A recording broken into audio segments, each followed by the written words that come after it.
You're about to enter into a new world of knowledge, curiosities, and high strangeness. This is a podcast of Straight Up Strange Productions. This episode is brought to you by our Patreon supporters. Become a patron today at patreon.com/intotheportal.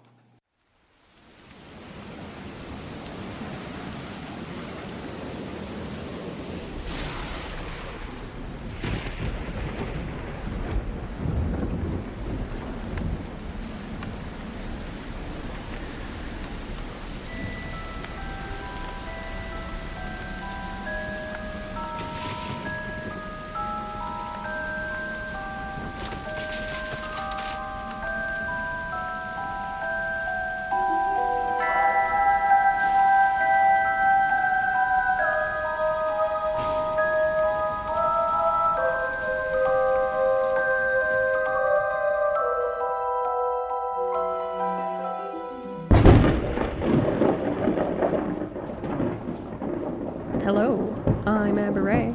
And I'm Andrew McKay. And you're listening to Into the Portal, your gateway to the bizarre. Happy Halloween, everyone. Mm-hmm. We hope you guys had an extra spooky, yet safe Halloween. Yeah, absolutely. And we're keeping the spooky vibes rolling here because this was supposed to come out yesterday. But every single year, though, we're always like, I wish Halloween could keep going. So that's what I'm going with this episode. We're keeping Halloween alive here for you guys. Yes, because this year we have a Halloween special episode that's taking a deep dive into some of the spookiest Canadian hauntings and unexplained phenomena from our very own province of BC. There's a reason they call it Supernatural British Columbia, after all. Yes, indeed. And what we're going to be doing today is getting into some stories that we first were brought to our attention by Barbara Smith. We bought a few of her books on a few of our travels around the province, and she's a folklore researcher, ghost story author, and this first story of the night is sourced from her book, Smith's Ghost Stories and Mysterious Creatures of British Columbia. So let's get into it. So this tale picks up sometime in the early 1900s, and it's following the story of this friendly trapper named Rusty Campbell. Good old Rusty. Good old Rusty. That's a classic trapper name right off the bat, for sure.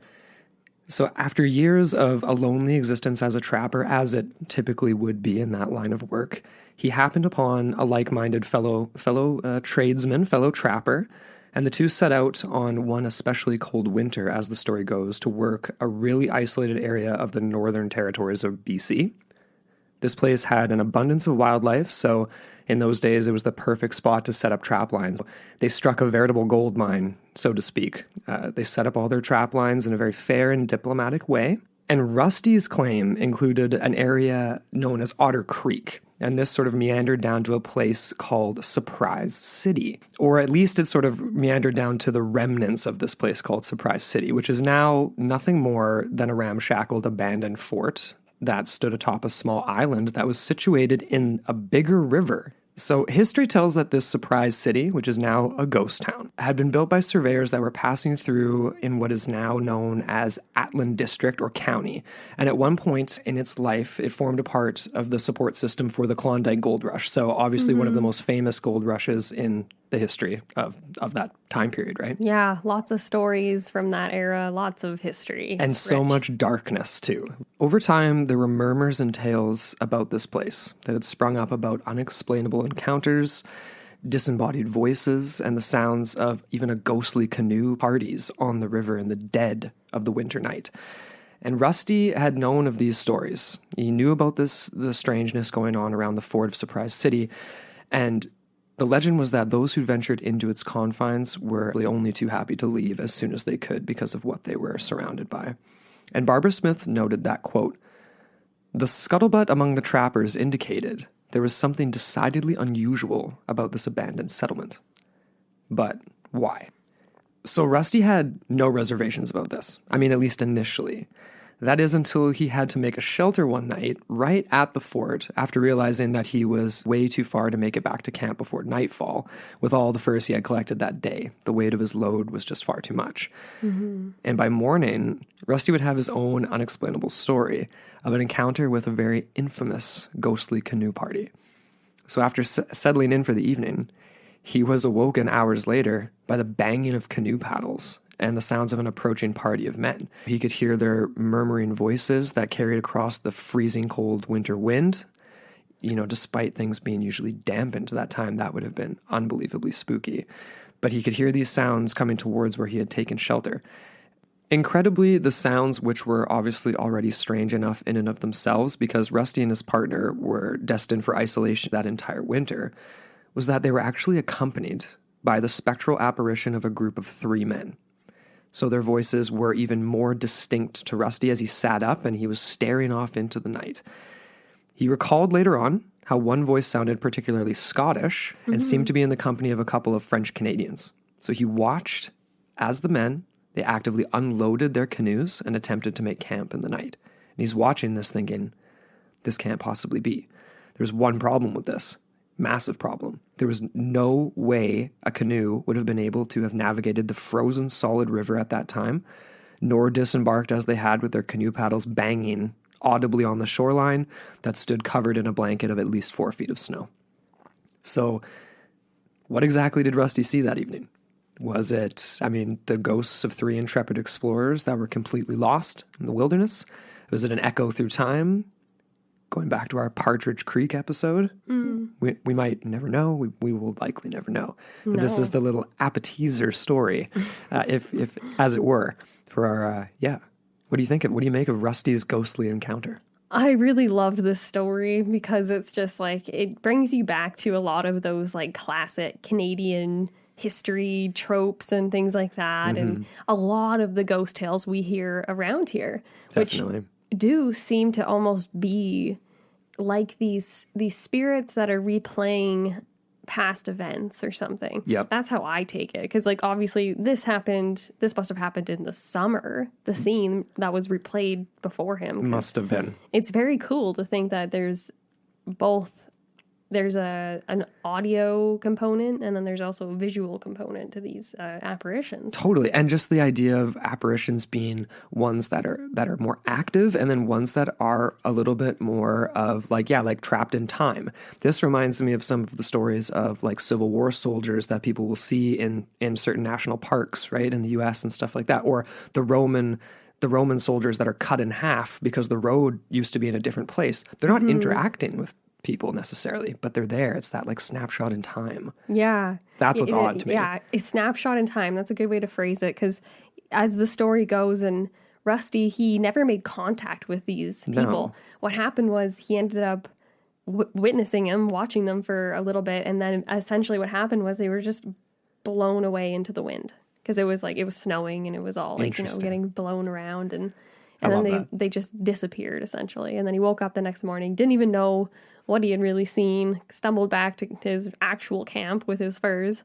and basically kept that story to himself for a while. That's a ghostly encounter I think I would be willing to have, though.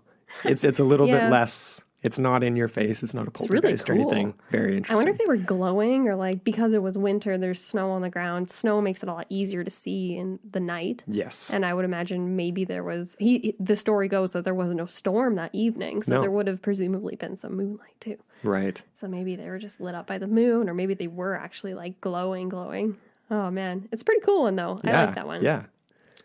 For the next tale, we're going to head to Vancouver Island for a look into the Dunsmere family's haunted legacy. Okay. And this story picks up with the family of the first premier of British Columbia. So that's like for those of you who are unfamiliar with Canadian politics, it's kind of our provincial leader. And this was a Scottish immigrant by the name of Robert Dunsmere and his wife Joan, who were both of modest origins, but soon became the pinnacle of wealth and social status on the island and across the province, essentially. And this culminated in the construction of what is known as Craigndock Castle, which is situated in the Victoria era of Vancouver Island, BC. I love that name so much. It's pretty epic. Yeah. Craigndock. It brings me back to that whole, like the Victorian era of what's known as these Bonanza Castles. But we'll get into that in a second here, because, like I said, this was years in the making, empire building in the coal industry in particular. And Robert announced in the late 1880s that he would build the most impressive residence known to date. So what is known as these Bonanza Castles, these mansions that epitomize the wealth and status of these entrepreneurs that thrived in the early days of a North American history. A lot of them were industrialists, right? Like either railways, coal, whatever. Gold obviously was huge too. Totally. So the story goes that Robert actually constructed Cragdarock in order to launch his 3 remaining unmarried daughters into the limelight of their local social life in this elite class of society. So basically, he was a little late to the party. He ended up dying and was never to see the completion of the castle that took about 3 years to complete. So he died in 1889 and left everything to his wife, Joan, despite promises made to his sons. So this was a little bit of a sticking point. And they felt the burn of betrayal long afterwards because they had worked for their father their entire lives. Yeah. But the story doesn't really end there. There was a lot of drama, a lot of back and forth in the courts and things of that nature. And this actually continued along after the death of another son. So his name was Alex, and his will again caused more grievances amongst the family. And the feuding amongst Joan and her remaining son, James, continued all the while Joan and her daughters were living in this enormous Cragdarock castle. In my mind, I just picture this place with its enormous grand halls and rooms and many quarters and things of that, just ringing hollow with the empty laughter of these socialite gatherings that she would hold quite frequently. She was known as like the queen of the social life. I can picture it in my head right now. Yeah. The ballroom and all the get-togethers. Yes. All of the, yeah. Downton Abbey style. Exactly. And all of it's just covering over this coldness of this broken apart family. One that actually was never resolved. And she went to her grave with the feuding of her son. They didn't talk for years. And perhaps this is part of the reason why Cragdarock has some restless spirits and the reputation it does today. What do you think of that? I definitely want to go to this place. And that's kind of why we're doing this episode, you guys, because this is obviously close to home. We're located in BC. Yep. And I haven't been to Cragdarock. And what's interesting, Amber's going to get into it, is that this place, most people that go there probably don't know a lot about this side of the building itself. That's what I like about it. You can look it up online, and the website is very beautiful. It's very well done. It's like a cinematic Disney masterpiece is what it reminds me of. But the castle staff and the society that helps run and maintain it deny any haunted happenings about Cragdarock. And there are these tales, though, that remain about unexplainable encounters with ghosts and these restless spirits that seem to be trapped within their own era, almost as if they're frozen in time, yet coexisting with the living still. Right. So historicplaces.com said that no expense was spared to ensure that Cragdarock was the largest and most elaborate mansion of Western Canada, that is, of its time. So it was created using a combination of architectural styles, and it was very dramatic. So it definitely lends itself to some of these more like haunted leanings. Like, sure, you're going to get that feel. Oh, yeah, exactly. Yeah, I guess they really wanted to go for like an old school, like Scottish type castle. So it's very like Macbeth kind of thing is what I'm imagining. Absolutely. Definitely. And so basically after the death of the family, it sat on the market empty for years and years until 1969, when what's known as the Castle Society took over Cragdarock and began extensive renovations and restoration efforts. And some would say that they stirred up some stuff along the way. As typically happens when you do things like that. Because it was also around this time that the workers there began noticing some unusual happenings about the expansive residence. Once, a worker actually reported seeing the vision of a woman's disembodied foot clad in a satin slipper. He was transfixed and watched as this phantasmal foot traversed through the corridor. The sweep of a ball gown was evident trailing behind in this partial apparition from another era. Again, almost like another snapshot through time. So it wasn't quite like the Addams Family with Thing going around with the hands, like the disembodied foot just making its own way by itself. That's amazing. But kind of almost reads that way. It kind of does. See a disembodied foot in a slipper. Just a foot? Yeah, like why? Like is it because, same as the Roman soldiers, her presence in that snapshot has now been cut off from renovations, or did something horrible happen? Who knows? Perhaps. That's a good point, actually. Maybe there was something different when she was living that era that's now changed, like architecturally. That's an interesting point. Possibly. In another confession, a woman employed at the house explained how she herself had come to the realization that the dead were living amongst those working there. And she described how these, quote, people of the past are often seen wearing clothing distinctly of another era of the 1800s.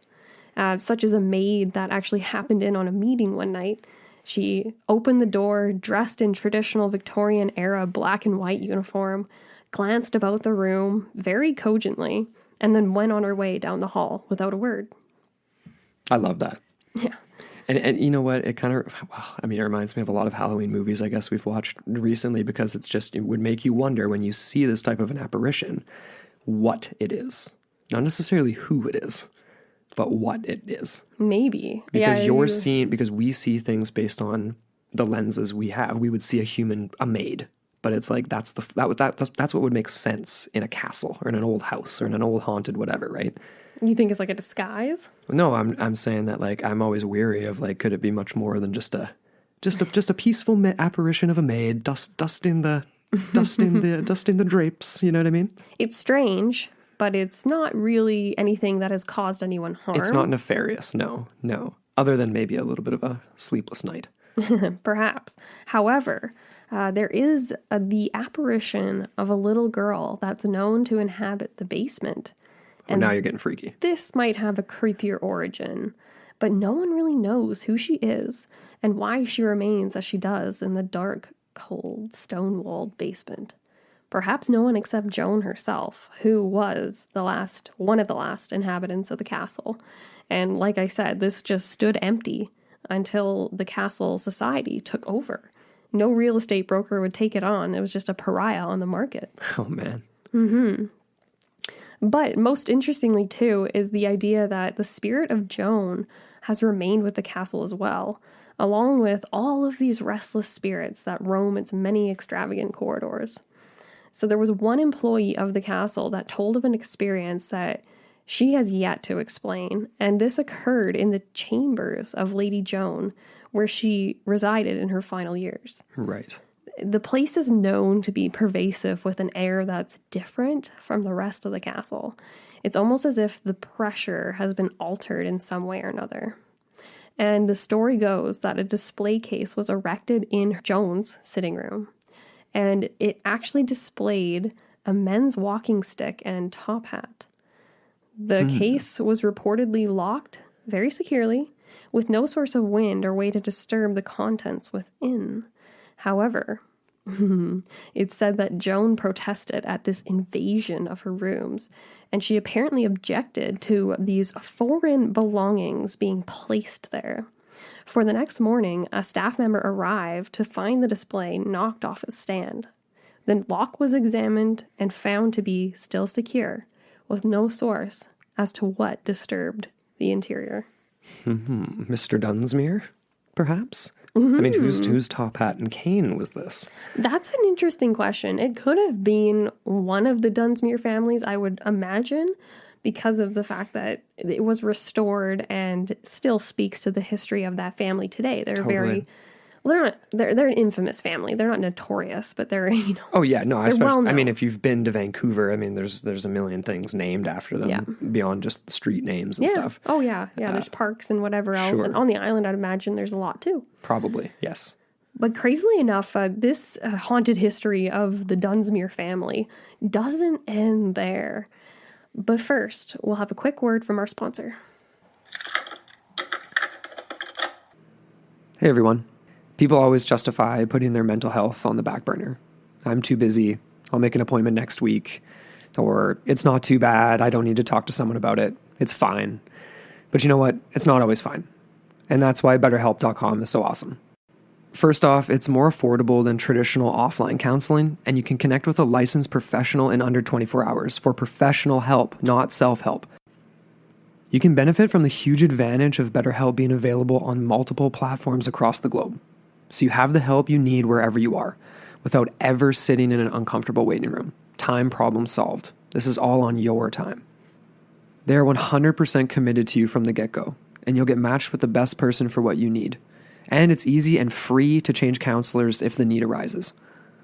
Amber and I want you, our listeners, to start living a happier, healthier life today. And as a listener, you'll get 10% off your first month by visiting betterhelp.com/portal. Join over 1 million people taking charge of their mental health. That's BetterHelp, HELP.com/portal. And we're back. All right, well, before we dive back into the haunted legacy of the Dunsmeres, we just want to throw out a quick thank you to our amazing Yukon patron, Jana. Hell yeah, totally. She had a really awesome review. It was so thoughtful of her. Actually, and hey, that's a perfect reference to make. I mean, we're talking about the Klondike a second ago in the first story. And here we go. We We weren't that far up. I know, but I had a reference to it anyway. There was a reference to the gold rush, and she's up there in the Yukon. So that's there you go. Yeah, exactly. Yeah. Oh, yeah.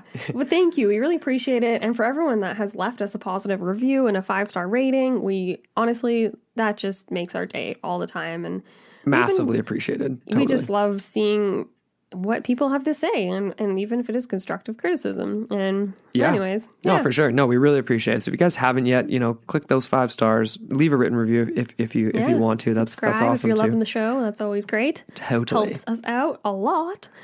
We didn't really have anything else to say for housekeeping besides, again, just wanted to reiterate, happy Halloween to everyone. Absolutely. We hope it was fun and hope you got up to some spooky stuff, whether, obviously it was pretty low-key for a lot of people. Yeah, we hope it was safe for you, but you still had a good time. We definitely saw some social media stuff. People were having a good time in a safe way, which is awesome. So, yeah we hope you guys all had a really great Halloween. It's always great. And we did have our network contest. So stay tuned because there's an announcement coming later today on who is winning that awesome little prize pack. Indeed. Mm-hmm. And now, let's get into part 2 of the Dunsmere haunted history. So aside from the ambiguous history of Cragdarroch Castle, there is yet another residence that was built and lived in by the Dunsmeres that has a similar reputation as a spooky, spectral stronghold. Love it. Yeah. So as previously mentioned, the Dunsmere family was headed by Scottish immigrant Robert Dunsmere and his wife Joan, who actually had quite a tumultuous history despite their fabulous rags to riches story. And their family included a number of children, including this James, as we aforementioned in the first part of our story. And James actually followed a very similar trajectory to his father. He became enormously wealthy as an industrialist, culminating in the construction of his very own Bonanza Castle, known as Hatley Castle, in 1908. And this was on grounds that was originally inhabited by the coastal Salish peoples, the indigenous, and it is also situated about 20 minutes away from modern downtown Victoria. Right. It sat on an enormous parcel of land that was over 300 hectares big. Holy, that's massive. So we're talking over 800 square miles. Not just a little cottage spot. No, it was the grandest. It definitely overtook Cragdarroch in its enormity. And it was said to be James's retirement home for him and his wife Laura. And luckily enough, he actually did live to live in it. Yeah, his dad didn't get the privilege. Unlike his father. And he had, like I mentioned, an extensive political history. So he actually served as premier. And then he also served as a lieutenant governor until he retired. So this was to retire to an extensive farmland and agricultural project that housed over 100 workers in its prime. Crazy. Mm-hmm. And apparently here, James wanted the exterior to look as if it was a medieval castle. So he wanted it to be his refuge, an escape away from what he perceived as modernity and things of that nature. Mm-hmm. A place where he could spend time, hunting, fishing, and playing the role of the gentleman farmer, according to hatleypark.ca. Yeah, that's a good way to phrase it. Yeah. But the spooky happenings would take place there. So James and his wife would live there for approximately a decade before his death, and she would go on to live approximately 17 years after him. And all the while, this was a bustling castle. Like I mentioned before, it had one of the biggest staffs in all of the province. And after 1937, with the death of Laura, everything ground to a halt. The castle, which had once boasted this staff, stood empty for over 3 years, crumbling before it was purchased by the Canadian government for a mere $75,000. Wow. Which even in those days was a fraction of what it was worth and what it took to build the entire residence. It's said that Laura actually haunts the grounds of Hatley. She's unwilling to leave the residence she resided in for so many years, for reasons that we'll get into in a second here. But she's been seen by the students of what was once a military college after it was purchased by the Canadian government. And it's interesting because a lot of the students, as they were burning the midnight oil, so to speak, described how they would feel an icy, tingling sensation brushing across their faces, only to learn later that these were actually the same rooms that Laura inhabited in her final years. Brushing across their faces specifically, too. Not just like the room feels chilly or something, but you're being caressed and touched and explored. And I have a theory about this because the story goes, or the actual history, I should say, is that Laura and James's hearts were both broken in 1915 after the death of their youngest son, who was known as Jim Boy Dunsmere. And Jim Boy actually ended up hopping the train to New York. He was too impatient. He had actually joined the military, but he was too impatient and wanted to be deployed in the ranks of soldiers fighting overseas in World War I. So he actually took the impetus to go down to New York and tragically boarded the Lusitania, which was one of many vessels sunk by German U-boats, and it killed thousands of people aboard, including Jim, although his body was never recovered. So this is where I think Laura, this is why I think she remains there, is because she's waiting for him to return. She never actually believed that he died in that. So James accepted his death and went to his grave thinking that this was true, right, while Laura ended up living for another 20 plus years, 22 years. And then after that, she decided to never leave. And she is known as a strong spirit, as one student's experience attests to. So this story is extra spooky. So this was a male student who was boarding at the military college at the time. But the story goes that this student awoke in the middle of the night to the feeling of someone tugging on his leg. As he looked up, he actually saw the ghost of Laura with her leg in his grasp, or in her grasp, I should say. As he tried to pull away, she yanked back, and a struggle ensued before he was able to free himself, and the vision of her ghost vanished as soon as she let go. So I think that he might have reminded Laura of the son she had lost. And because this was a military college, he might have looked like her son. He might have Possibly dressed similar because he had been in the army at the time of his death and he was going to fight overseas. So maybe she's just lingering and just hoping. What do you make of that? I think I would tend to agree with that. And it's almost like rubbing salt in the wound for her, the fact that the government purchased this for a fraction of what there was supposed to be their grandiose retirement settlement, and then ends up being a military college, the way in which her son vanished. Mm-hmm. And you totally reminded me of that. Like, obviously I have read through these stories in preparation for today. The Lusitania, that kind of went over my head. I forgot. It's like one of the most famous sinkings during the war, and that's a pretty crazy way to lose your son. Pretty tragic. This family is kind of just marred by a lot of these types of unfortunate circumstances, and I think that's part of why these places have the energies that they do. And it really makes me curious to go and experience it for myself. Would you spend the night? I don't think they let you. But would you?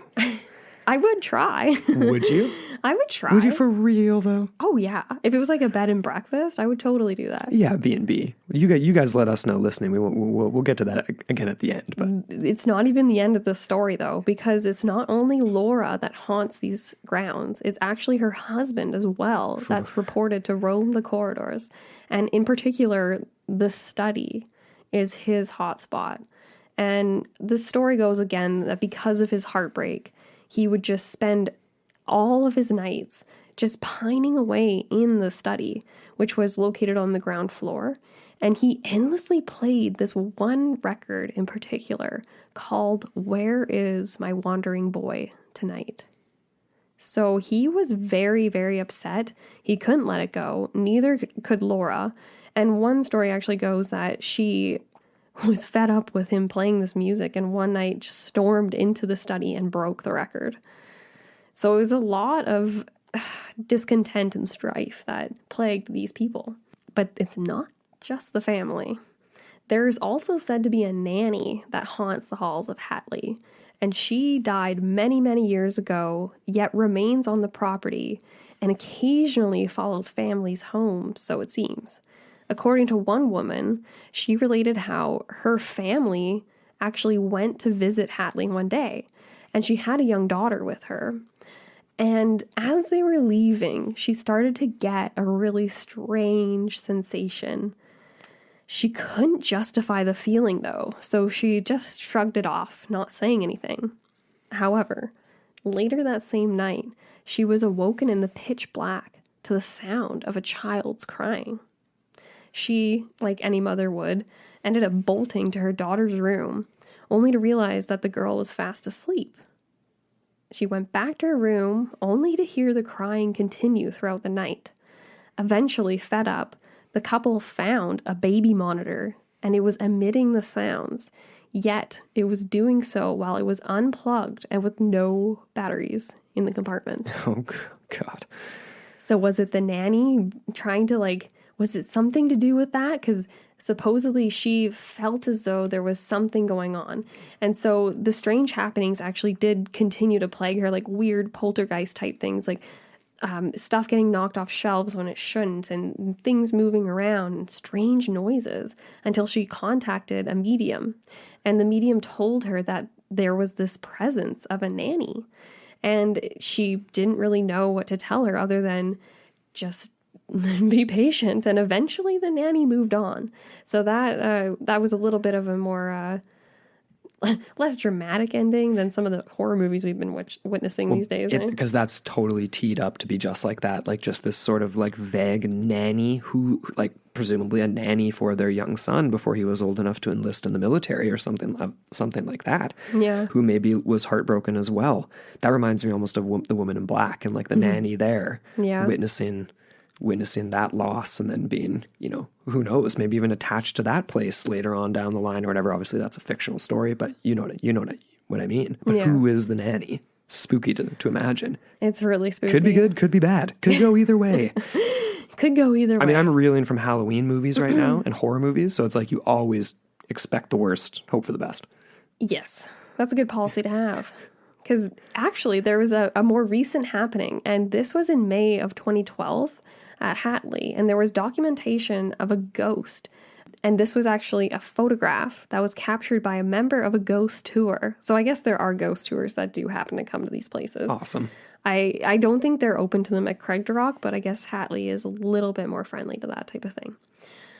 But supposedly what they captured was the ghostly apparition of a woman wearing an old-fashioned hat, along with the face of a young girl. The impression is very faint in this reportedly unaltered photograph, which we will include. It's from the goldstreamgazette.com. So, interesting. I love that. Yeah, we'll include that. It's a local publication. So today the mansion is now the grounds of Royal Roads University, and it encompasses a lot of different features and it's open to visitors. It includes these formal rose gardens that are done in the Edwardian style, along with over 15 kilometers of walking and hiking trails along the old growth forest that Beautiful. BC is famous for.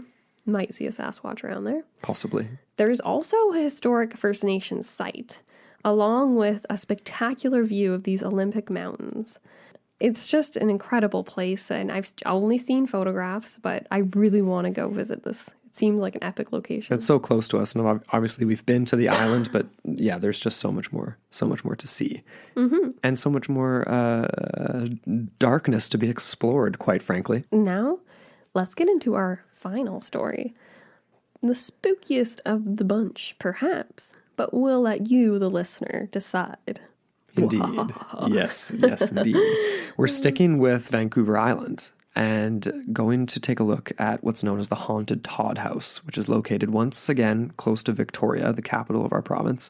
And I wrote this in here at the top here before I get into the story because going through a lot of different ghost stories, frankly, and ghost towns and hauntings and mysterious happenings, it's like BC has a ton, but Vancouver Island, I feel like a lot of people who live there or who have visited there, from tip to tip, it is absolutely saturated with supernatural energy beyond the Sasquatches lurking in the forest.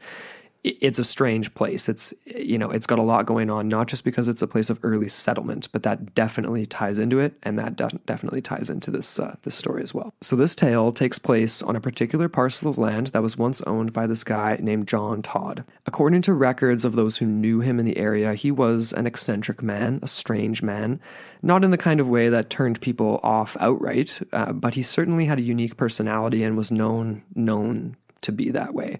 He was born in Scotland in 1794 and immigrated to Canada as a young man, and he started working for the Hudson's Bay Company. We've talked about the Hudson's Bay Company before. It's, depending on your position, it's a pretty rough line of work. So this is the fur trading empire of the North, and go back and listen to our Franklin Expedition episodes for a little bit of details on that, because we don't really know what his climbing of the ranks was through the Hudson's Bay Company.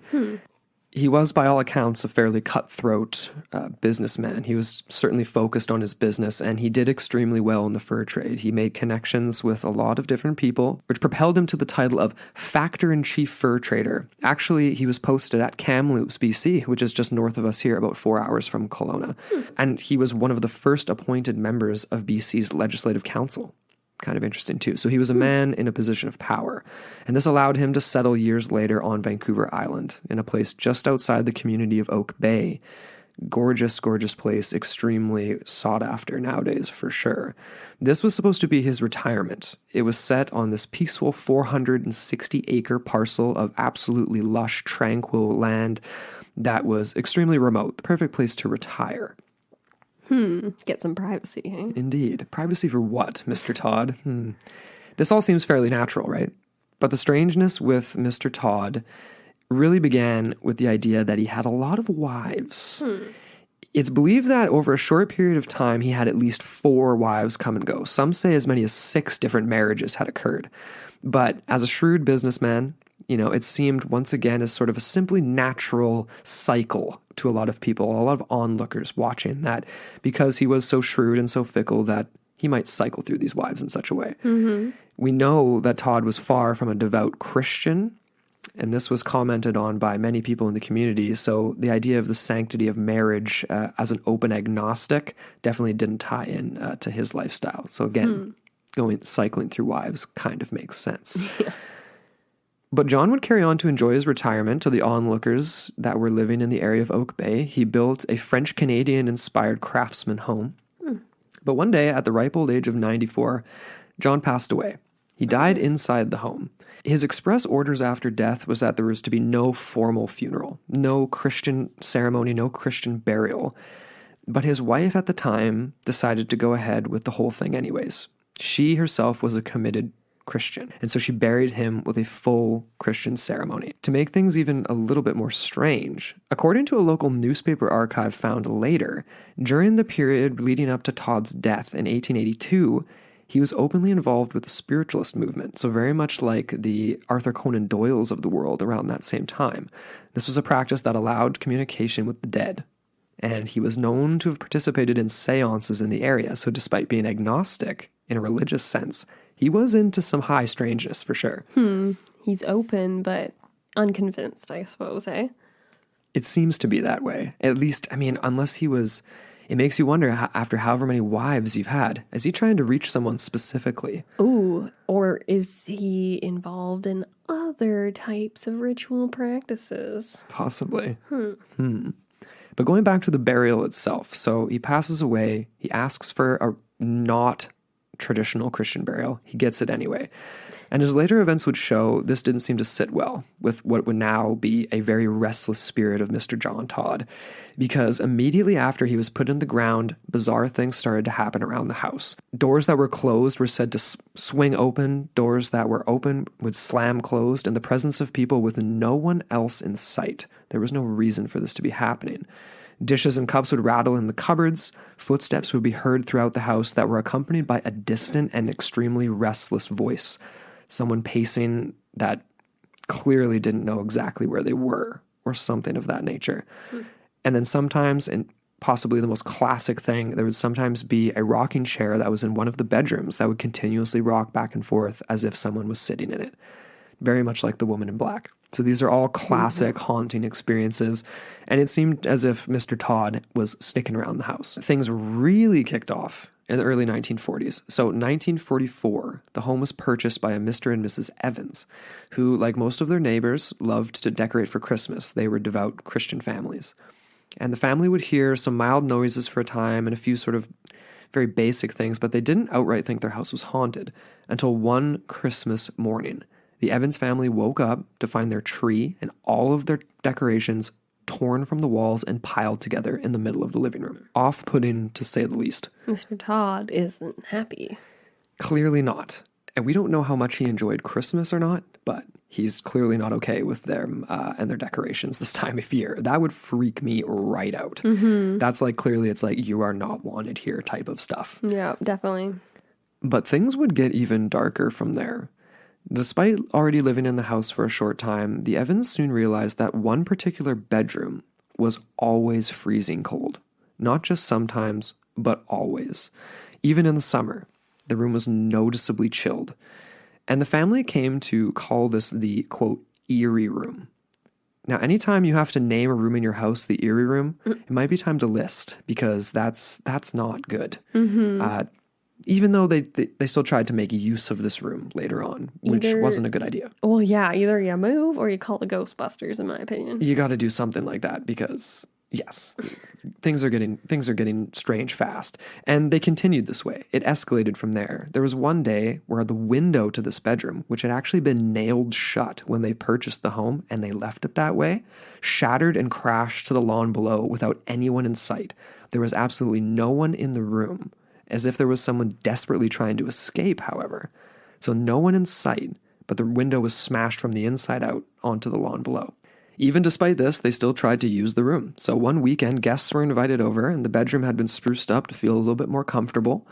And this was during the war, so the couple had gotten into the habit of inviting servicemen, so military personnel and different people stationed in that area on leave during their weekend leaves from the base. But on several occasions, in the wee hours of the morning, so right at dawn, their guests reportedly fled their rooms without a wink of sleep. The stories were that they had been tormented all night by a horrifying apparition. And on one occasion, the Evans guests claimed to have seen specifically a dark-haired woman bound in chains and shackles. Her face was contorted in a menacing combination, almost as if she was screaming out desperately for help, but almost like beckoning this man towards her at the same time. Her fingers wiggling like insects in this sort of like beckoning for assistance like fashion. Yet at the same time, she seemed frozen in time, stuck in some kind of horrifying loop. I mean, that's definitely not something you want to see in your room. No. Clearly, there was some kind of energy keeping both John Todd as well as some other type of restless spirit attached to this house. But nobody knew exactly why. Until 1952, there was a discovery that started to shed some light on the strangeness going on at the Todd house. The Evans family had decided to make some upgrades to the home, And essentially they had learned to live with the strange activity leading up to this time. But all they really did was simply avoid the eerie room and then accept the noises going on throughout the rest of the house. But then they decided to replace their heating system, and crews were digging in the yard to convert this, and they made a grisly discovery. The men dug up a human skeleton buried in a shallow grave. It was difficult to tell because of the amount of lime used in what was clearly a very quickly covered up, shallow burial. The skeleton was only later identified as a young native woman. And it was at this moment that those who knew the rumors would never set foot on that property ever again. There were the typical rumors and opinions about Mr. Todd. As I said before, the records indicated that he was not the best liked man, despite being very well read, coming from a successful family in Europe, being very musically inclined, but he was also considered extremely vulgar, brutish even at times, and generally seen as not very well trusted or well liked in the community of Oak Bay. It's also said that John Todd's previous wife was rumored to be a black-haired native woman. And having so many wives in the past, it was kind of tough to keep track of who he might have had with him on that property. But he was married, or at least spent time with someone with that description. Yeah, like on that very remote property too. Yeah. Lots of space. Not a lot of people around to hear any screams for help. No, definitely not. And this is where it even takes a slightly darker turn, because the woman that he was rumored to have living with him earlier on was believed to have had mental illness of some kind. And in those times, that was essentially to be deemed insane. And the story was that Todd locked her in one of the bedrooms, chaining her every limb and never allowing her to leave. Perhaps trying his own hand at treatment for her insanity. Perhaps even murdering her in the process of this treatment. Or perhaps being the cause of the insanity in the first place. And that she would just be, I'm imagining, to be a very unfortunate victim of abuse. Yes. Because, every account of Mr. Todd seems to be very unfavorable. And so the question for me is, did his current wife, when he passed away, learn of this and bury him out of spite? Or was she doing it out of love because she was the true Christian faith? Or was she doing it because she learned the truth about her husband or something of that nature to try to disturb his afterlife? That's right for a horror movie, because you can only imagine what she might have possibly experienced on that property during her time there. And maybe that is why she was almost trying to seal him in like coffin of sanctity, like, a final resting place where he could never escape. Very true. Hopefully, but didn't quite work out. Shortly after this, the sort of the feeling of such presence and things started to fade away. There were a few local reporters in the Victoria area that went and spent some nights at the house and claimed to hear footsteps approaching the door, other noises that really sounded like there was someone wanting to communicate with them. But of course, whenever they would open a door and all those classic tropes, there was nothing there. So by all accounts, the Todd house has sort of died down in its activity. But I wonder if you were to excavate some of the other former areas of this 468-acre parcel that have now definitely been piecemealed off into other communities, what might lay below. I wonder if there's houses and other sort of cul-de-sac divisions that have now been built where there's some strangeness going on that's linked back to the Todd house. I would love to dig a little further and see if we can. This is an interesting story, and I wanted to get back to a couple of things that you pointed out along the way, because to me, it reminded me a lot of another story I heard in the same book from Barbara Smith. And she actually related this account of it was along the periphery of what's now a ghost town. And to be honest, I can't remember what part of BC it was at the time. I think it was by Fernie, if I'm not mistaken. But she told this story about another property, a house that was supposedly had a murky history. There was an old man who had perished in the house years previous, and it was now being rented by a landlord. So he didn't want to live there. And this particular property had a history of people leaving very suddenly. And there was one couple, a young couple, that decided to move in without any previous knowledge of what had happened in this property. And they actually signed on to some very weird terms and conditions with their rental agreement. And it included such things as never close a window that's open. Never Right. open a window that's closed. Never move anything. Don't touch the furniture. Don't rearrange stuff. And don't add things, despite how you may want to, because he never explained why, but they quickly learned, and they had some interesting phenomena, but nothing that they could really, because they obeyed the rules. And they quickly realized why, because there were some presences. And this old man in particular, he wasn't a murderer per se, or a ruthless businessman like this Mr. Todd, but Right. you can imagine, right? Like, he was just kind of lingering, and he liked things the way that he liked things. He's like a Scrooge or something. Very much so. That's totally what it makes me think of. So like the Scrooge. Christmas decorations in this story is a prime example of how you don't want to Yeah. mess around, and they definitely did, and they saw what happened. So I'm glad no one was hurt. We chose these stories because of their, I don't know, more jovial nature, I guess. They're just fun, classic ghost stories. There's nothing too morbid about them. Like, sure, It's haunted history. It's haunted history of a place that we're from, so we wanted to share it with you. And also because this is going to kind of kick us into high gear to go maybe visit some of these places when it's a little bit safer to do so soon. Yeah, because we're going to be within province probably for a while. For a little while. So yeah, we'd like to bring you guys some more High Strangeness from BC, because this is just a taste. This is just a taste. Yes. So we definitely want to know what you guys think, though. Which was your favorite of these stories? What do you think about Mr. Todd? What do you think about the trapper story off the top and the Dunsmeres and some strangeness? I mean, we got into a lot of these similar themes with our film Friday and The Woman in Black, and the idea of restless spirits tied to physical places and how far from those places they can venture.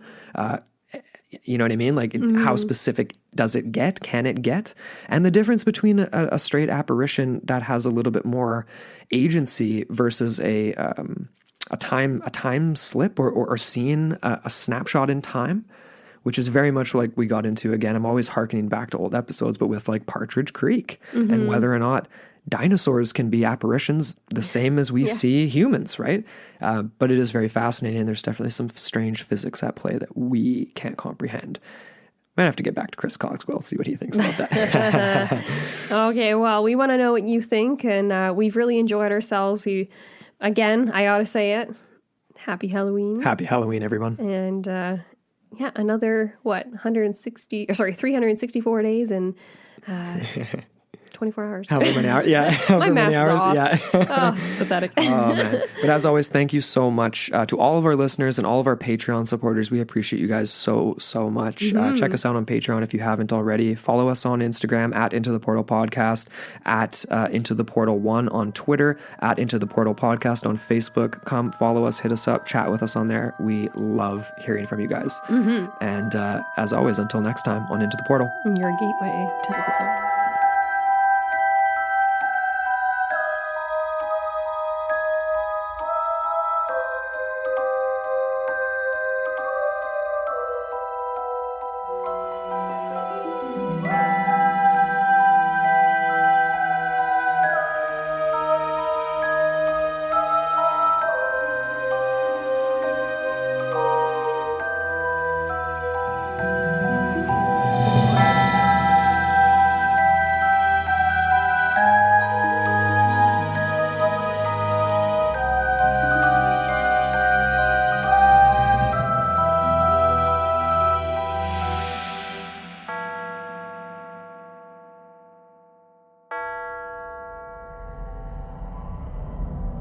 This podcast is a part of Straight Up Strange Productions.